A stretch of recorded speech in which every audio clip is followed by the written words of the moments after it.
Good morning mga ka-future homeowners. For today's vlog, magpupunta tayo sa isa sa mga open lot property na ipinabebenta sa amin ng aming client friend dito sa may Antipolo, Rizal. Unfortunately, isang beses pa lang siya nakapunta dito sa lote mula nang nabili niya ito. So hindi niya alam kung paano ito ituro sa amin. Added to the fact that she's now working abroad.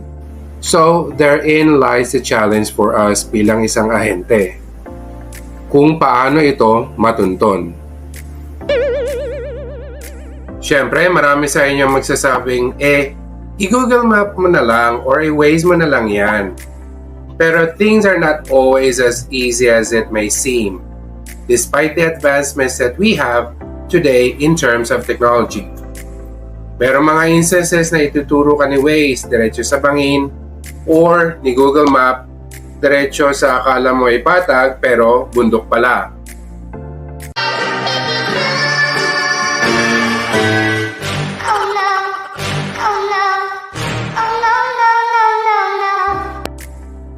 So for us, we believe that the only way to really be acquainted to the place is by going there ourselves. Pero bago ang lahat, kumuha muna kami ng kinakailangan naming documents such as the certified true copy of the title and tax declaration. Yay!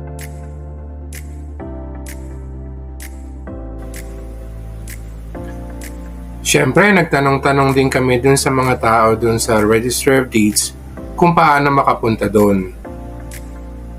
Dahil wala nga kaming dalang sarili naming sasakyan, kakailanganin namin pumunta doon nang nakakommute lang.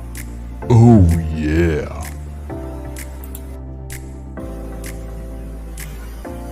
3 days after namin makuha ang aming kailangan documents from the Registry of Deeds, ay tumahak na kami papuntang Antipolo Simbahan upang doon ay sumakay papunta sa aming destinasyon, ang Town and Country. Sabi ko okay lang to kasi base dun sa Google Maps na ni-research namin at pati na rin sa mga napagtanong-tanongan namin doon, malapit lang ito sa tabi ng kalsada. Pero, naligaw kami. Hindi pala Town and Country Hills ang kailangan namin puntahan, kundi ang Town and Country Heights. Ay, Diyos ko Lord, napakalayo at napakatarik pala ng lugar na ito. Pero sulit naman, kasi for sure, hindi siya bahain. Best of all, napakaganda ng view of the mountains and the city as you traverse along the road going there.